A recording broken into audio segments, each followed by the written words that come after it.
Hello friends, कैसे हैं आप सभी। उम्मीद है आप सबकी तैयारी अच्छी चल रही होगी। एसएससी, रेलवे जैसी प्रतियोगी परीक्षाओं में विज्ञान विषय से पूछे गए प्रश्न परीक्षा की दिशा को समझने में मदद करते हैं। ये प्रश्न बार बार दोहराए जाते हैं, इसलिए इनका अभ्यास सफलता के लिए ज़रूरी होता है। तो फ्रेंड्स, आज के वीडियो में हम क्वेश्चन नंबर 401 से लेकर 450 तक कवर करेंगे, जो कि हमारी 500 प्रश्नों की श्रृंखला की एक कड़ी है। तो स्टे ट्यून्ड, वीडियो को पूरा जरूर देखें। तो चलिए स्टार्ट करते हैं। हमारा आज का पहला प्रश्न है, आधुनिक आवर्त सारणी में कुल कितने समूह होते हैं। तो इसका आंसर ऑप्शन सी हो जाएगा। आधुनिक आवर्त सारणी में कुल मिलाकर 18 समूह होते हैं। अगला प्रश्न है, आधुनिक आवर्त सारणी में कुल कितने आवर्त होते हैं। तो फ्रेंड्स, इसका आंसर ऑप्शन सी हो जाएगा। आधुनिक आवर्त सारणी में कुल पीरियड्स की संख्या 7 होती है। आवर्त सारणी में क्षैतिज पंक्तियों को आवर्त कहा जाता है। अगला प्रश्न है, किसी तत्व की दो अवस्थाओं को प्राप्त करने की विधि को क्या कहते हैं। तो इसका आंसर ऑप्शन सी हो जाएगा। एलोट्रॉपी कहते हैं इसे। एक ही तत्व के दो या दो से अधिक भिन्न भिन्न रूपों को एलोट्रॉपिक रूप कहा जाता है। इसका उदाहरण क्या है, हीरा और ग्रेफाइट। ओके। प्रश्न है, तारे में ऊर्जा किस अभिक्रिया से उत्पन्न होते हैं। तो इसका आंसर ऑप्शन सी हो जाएगा। तारों में ऊर्जा नाभिकीय संलयन की प्रक्रिया से उत्पन्न होते हैं। हमारा आज का नेक्स्ट क्वेश्चन है, भाप और जलवाष्प के मिलने से बने पदार्थ क्या कहलाते हैं। तो इसका आंसर ऑप्शन ए हो जाएगा, कोहरा। जब भाप और जलवाष्प मिल जाते हैं आपस में, तो उस स्थिति को कोहरा कहा जाता है। नेक्स्ट क्वेश्चन है, हाइड्रोजन का अपर द्रव्य रूप क्या कहलाता है। तो इसका आंसर ऑप्शन ए हो जाएगा, तरल हाइड्रोजन। हाइड्रोजन का अपर द्रव रूप तरल हाइड्रोजन कहलाता है। जब क्या होता है, जब हाइड्रोजन को बहुत अधिक ठंडा किया जाता है तो वह तरल अवस्था में आ जाती है, जिसे तरल हाइड्रोजन कहा जाता है। नेक्स्ट क्वेश्चन है, हेमेटाइट अयस्क किस धातु का स्रोत है। तो इसका आंसर ऑप्शन सी हो जाएगा। हेमेटाइट लौह धातु का अयस्क है। नेक्स्ट क्वेश्चन देखते हैं, पीतल किन दो धातुओं के मिश्रण से बनता है। तो इसका आंसर ऑप्शन ए हो जाएगा। पीतल तांबा और जस्ता के मिश्रण से बनता है। पीतल क्या है, एक मिश्र धातु है जो तांबा यानी कि कॉपर और जस्ता यानी कि जिंक के मिश्रण से बनता है। नेक्स्ट क्वेश्चन है, वह अयस्क जिनमें निकेल पाया जाता है, वह कौन सा अयस्क है जिसमें निकेल पाया जाता है। तो इसका आंसर ऑप्शन सी हो जाएगा, पायरोटाइट। पायरोटाइट एक प्रमुख अयस्क है जिसमें निकेल पाया जाता है। अगला प्रश्न है, बेवकूफ़ों का सोना यानी कि फूल्स गोल्ड किस खनिज को कहा जाता है। तो इसका आंसर ऑप्शन ए हो जाएगा। पायराइट को बेवकूफ़ों का सोना कहा जाता है।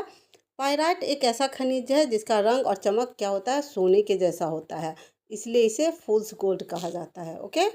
नेक्स्ट क्वेश्चन है, 24 कैरेट सोने की शुद्धता का प्रतिशत कितना होता है। तो इसका आंसर ऑप्शन ए हो जाएगा, 100%। अगर सोना 24 कैरेट है, इसका मतलब वह 100% शुद्ध है। और अगर सोना 22 कैरेट है, तो इसका मतलब वह 91% शुद्ध है। ओके। नेक्स्ट क्वेश्चन है, किस गैस को प्राणवायु कहा जाता है। फ्रेंड्स, इसका आंसर ऑप्शन बी हो जाएगा। ऑक्सीजन गैस को प्राणवायु कहा जाता है।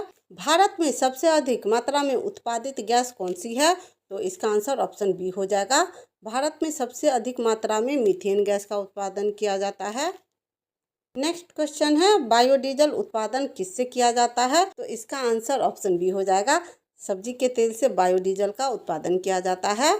बायोडीजल का उत्पादन वनस्पति तेल और पशु वसा जैसे स्रोतों से किया जाता है। अगला प्रश्न है, मोम जैसा पदार्थ जो शरीर को पानी से बचाने के लिए उपयोग होता है, वह कौन सा तत्व है, वह कौन सा पदार्थ है। तो इसका आंसर ऑप्शन बी हो जाएगा, वैक्स। वैक्स एक जलरोधी मोम जैसा पदार्थ होता है जो शरीर और पत्तियों को पानी से बचाने के लिए उपयोग में लाया जाता है।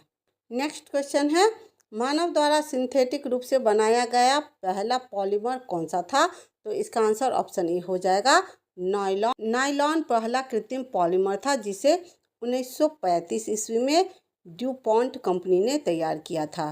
ओके। नेक्स्ट क्वेश्चन है, पीवीसी का विस्तृत रूप क्या है। तो इसका आंसर ऑप्शन ए हो जाएगा, पॉलीविनाइल क्लोराइड। पॉलीविनाइल क्लोराइड का यूज प्लास्टिक पाइप, ताल, इंसुलेशन इत्यादि में किया जाता है। नेक्स्ट क्वेश्चन है, नोबेल का तेल किसे कहा जाता है। तो फ्रेंड्स इसका आंसर ऑप्शन डी हो जाएगा। एडिपिक अम्ल को नोबेल का तेल कहा जाता है। एडिपिक अम्ल का उपयोग विस्फोटक के निर्माण में किया जाता है। नेक्स्ट क्वेश्चन है, जल शुद्धिकरण की प्रक्रिया को क्या कहते हैं? तो इसका आंसर ऑप्शन ए हो जाएगा, निस्यंदन। निस्यंदन या इसे इंग्लिश में फिल्ट्रेशन भी कहा जाता है। नेक्स्ट क्वेश्चन है, जीव विज्ञान के जनक के नाम से किसे जाना जाता है? यानी कि किसे फादर ऑफ बायोलॉजी कहा जाता है? तो इसका आंसर ऑप्शन बी हो जाएगा, अरस्तु को फादर ऑफ बायोलॉजी कहा जाता है। नेक्स्ट क्वेश्चन है, रक्त में ऑक्सीजन का परिवहन मुख्य रूप से किसके द्वारा किया जाता है? तो इसका आंसर ऑप्शन बी हो जाएगा, हीमोग्लोबिन के द्वारा। हीमोग्लोबिन क्या है? एक प्रोटीन है जो लाल रक्त कोशिकाओं में पाया जाता है और यह फेफड़ों से ऑक्सीजन को शरीर के अन्य भागों में पहुंचाने का काम करता है। नेक्स्ट क्वेश्चन है, कंप्यूटर का ब्रेन किसे कहा जाता है?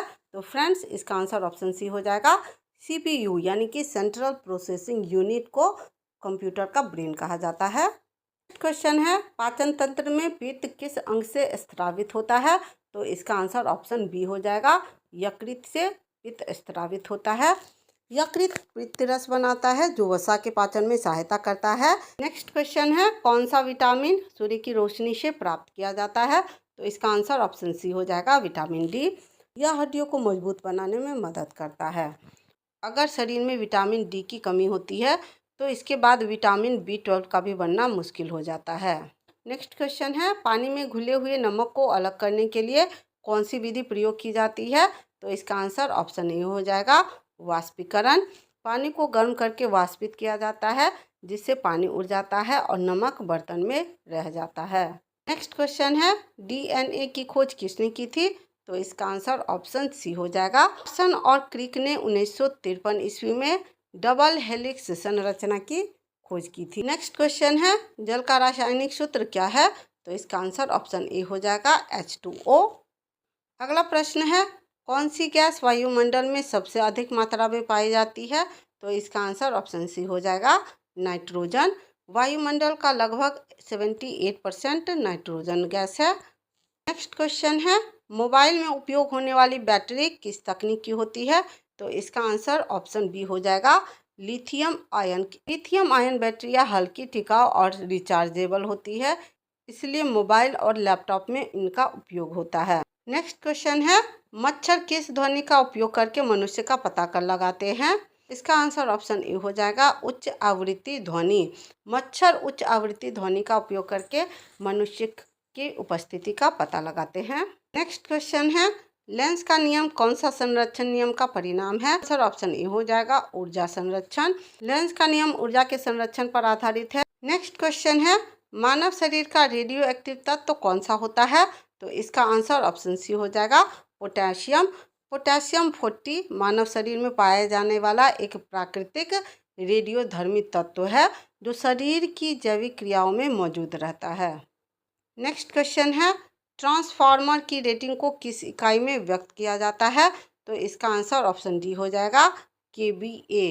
KVA ट्रांसफार्मर में वोल्टेज और करंट दोनों शामिल होते हैं, इसलिए पावर फैक्टर को शामिल नहीं किया जाता है। नेक्स्ट क्वेश्चन है, ध्रुवों पर गुरुत्व बल का मान क्या होता है? तो इसका आंसर हो जाएगा ऑप्शन सी, अधिकतम। यानी कि ध्रुवों पर गुरुत्व बल का मान सबसे अधिक होता है। पृथ्वी ध्रुवों पर थोड़ी चपटी होती है जिससे केंद्र के निकटता के कारण गुरुत्व बल अधिक हो जाता है। अगला प्रश्न है, विद्युत धारा की SI इकाई क्या है? तो इसका आंसर ऑप्शन बी हो जाएगा, एम्पियर। विद्युत धारा की SI इकाई एम्पियर है, यानी कि विद्युत धारा को एम्पियर में मापा जाता है। अगला प्रश्न है, त्रिविमीय चित्र यानी कि 3D चित्र किसके द्वारा प्राप्त किया जाता है? तो इसका आंसर ऑप्शन बी हो जाएगा, होलोग्राफी के द्वारा 3D चित्र प्राप्त किया जाता है। क्वेश्चन है, एक ही प्रकार के परमाणुओं से निर्मित तत्व क्या कहलाते हैं? तो इसका आंसर ऑप्शन बी हो जाएगा, तत्व कहलाते हैं। जो पदार्थ एक ही प्रकार के परमाणुओं से बने होते हैं उन्हें तत्व कहा जाता है। बी आंसर हो जाएगा। नेक्स्ट क्वेश्चन है, रासायनिक अभिक्रिया में भाग लेने वाला सबसे छोटा कण क्या होता है? तो इसका आंसर ऑप्शन सी हो जाएगा, परमाणु। किसी रासायनिक अभिक्रिया में जो भाग लेता है वो मूल इकाई परमाणु होता है जिसमें तत्व के सभी गुण मौजूद होते हैं। नेक्स्ट क्वेश्चन है, रेडियोधर्मी पदार्थ उत्सर्जित करते हैं, यानी कि कौन सी किरणें उत्सर्जित करते हैं? तो इसका आंसर ऑप्शन सी हो जाएगा, अल्फा, बीटा, गामा, यानी कि तीनों तरह के रेज उत्सर्जित करते हैं रेडियोधर्मी तत्व। नेक्स्ट क्वेश्चन है, न्यूट्रॉन के खोजकर्ता कौन थे? तो इसका आंसर ऑप्शन ए हो जाएगा, चैडविक। चैडविक ने 1932 ईस्वी में न्यूट्रॉन की खोज की थी। नेक्स्ट क्वेश्चन है, पदार्थ की कौन सी अवस्था सबसे उच्च ऊर्जा अवस्था होती है? तो इसका आंसर हो जाएगा ऑप्शन डी, प्लाज्मा। प्लाज्मा पदार्थ की सबसे ऊर्जावान अवस्था है, जिसमें गैस के कण आयनित हो जाते हैं और यह तारों, सूर्य इत्यादि में पाई जाती है। नेक्स्ट क्वेश्चन है, विद्युत धारा उत्पन्न करने के लिए किस प्रकार की ऊर्जा का प्रयोग किया जाता है? तो इसका आंसर ऑप्शन बी हो जाएगा, रासायनिक ऊर्जा का उपयोग किया जाता है। अगला प्रश्न है, सामान्य तापमान पर ध्वनि किस माध्यम में सबसे तेज चलती है? तो इसका आंसर ऑप्शन सी हो जाएगा, ठोस में, यानी कि सबसे तेज गति से ध्वनि ठोस में चलती है। नेक्स्ट क्वेश्चन है, एनटीपी पर गैस का एक मोल कितने लीटर स्थान घेरता है? तो इसका आंसर ऑप्शन ए हो जाएगा, 22.4 लीटर। सामान्य ताप और दाब, जिसे एनटीपी कहा जाता है, पर गैस का एक मोल लगभग 22.4 लीटर होता है। नेक्स्ट क्वेश्चन है, कौन सा तत्व हीरा और ग्रेफाइट दोनों रूपों में पाया जाता है? तो इसका आंसर ऑप्शन बी हो जाएगा, कार्बन। कार्बन के दो अपरूप हीरा और ग्रेफाइट होते हैं। दोनों एक ही तत्व के होते हैं, लेकिन अलग अलग संरचना वाले होते हैं। नेक्स्ट क्वेश्चन है, पदार्थ की वह अवस्था जिसमें अणु सबसे अधिक पास पास होते हैं? इसका आंसर ऑप्शन ए हो जाएगा, ठोस। ठोस में अणु सबसे पास होते हैं, जिससे वह निश्चित आकार और आयतन बनाए रखते हैं। नेक्स्ट क्वेश्चन है, प्रकाश वर्ष किसे मापने की इकाई है? तो इसका आंसर ऑप्शन बी हो जाएगा, दूरी। प्रकाश वर्ष दूरी मापने की इकाई है। नेक्स्ट क्वेश्चन है, ध्वनि तरंग किस प्रकार की होती है? तो इसका आंसर ऑप्शन बी हो जाएगा, अनुदैर्ध्य तरंग होती है ध्वनि तरंगे। और हमारा आज का अंतिम प्रश्न है, गुरुत्वाकर्षण बल की खोज किसने की थी? तो इसका आंसर ऑप्शन सी हो जाएगा, न्यूटन ने गुरुत्वाकर्षण की खोज की थी। तो आज के वीडियो में इतना ही। मिलते हैं नए वीडियो में नए प्रश्नों के साथ। Till then keep preparing. Thank you for watching.